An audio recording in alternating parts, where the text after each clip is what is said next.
Right now, you can read this sentence clearly. You can see the leaves on a tree 50 feet away. You can spot a friend's face across a crowded room without thinking twice. But your ancestors could do something you can't. They could see a star cluster you need a telescope for. They could spot a deer hiding in brush from twice the distance you can. And it wasn't because they had better eyes biologically, it was because of how they used them. Modern humans are, by some measures, going blind in slow motion. And almost nobody notices because everyone around us is going blind together. Let's start with the data that should worry you. In 2015, a study published in Ophthalmology projected that by 2050, half the world's population will be nearsighted. Half. In some East Asian cities like Seoul and Singapore, that number has already happened. Up to 90% of young adults in parts of South Korea now need glasses or contacts. This isn't a genetic shift. Genes don't move that fast. Something environmental changed, and it changed in roughly 2 generations. Researchers like Ian Morgan at Australian National University spent years chasing the cause.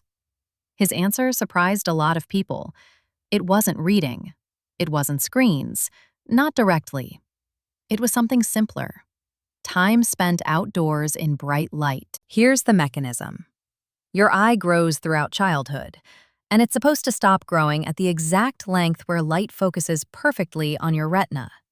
But indoor environments, even well-lit ones, are dramatically dimmer than outdoor daylight. Office lighting might hit 500 lux.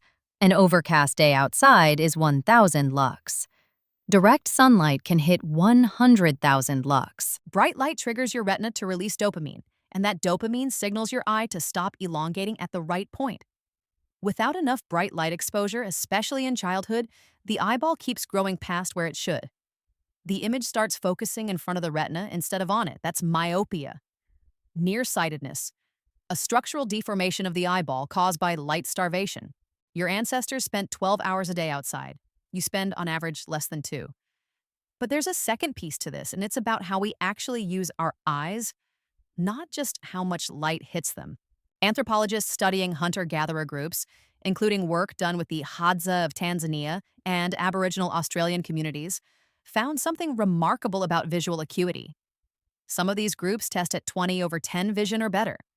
That's twice as sharp as what's considered normal 20/20. Why? Because they spend their entire lives doing something almost no modern human does anymore, looking at the far horizon. Your eye has 2 kinds of focus work. Near focus, like reading this sentence, uses tiny muscles inside your eye called the ciliary muscles to bend your lens.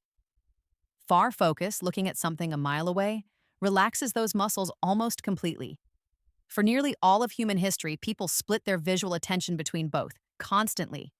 Tracking game on the horizon, scanning tree lines, watching weather move in from a distance, then switching to close work, skinning an animal, weaving a basket, tending a fire. Modern life broke that balance almost completely.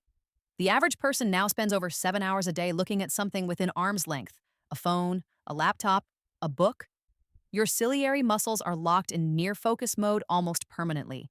Ophthalmologists have a term for what happens next: accommodative spasm. The muscles that should flex between near and far get stuck.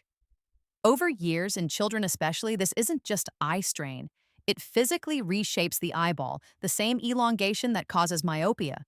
There's something else your ancestors had that you've essentially lost. Practice judging distance. A 2017 study looking at vision in traditional societies found that constant horizon scanning didn't just preserve sharpness, it trained depth perception and peripheral awareness. Most modern humans never develop past childhood. Hunter-gatherers could track multiple moving objects in their peripheral vision simultaneously, a skill that degrades fast without use. Well, it's not unlike a muscle. Vision, in many ways, behaves like one. So if your eyes are essentially a trainable system, why did we let this happen? Why did an entire species let one of its most important senses quietly atrophy? The answer isn't sinister, it's just incentive. Indoor work paid better than outdoor labor? Education meant near-focus reading for hours a day, starting younger and younger? Electric light meant the sun stopped being the only way to see after dark, so there was less reason to plan your day around it? Every choice made sense individually.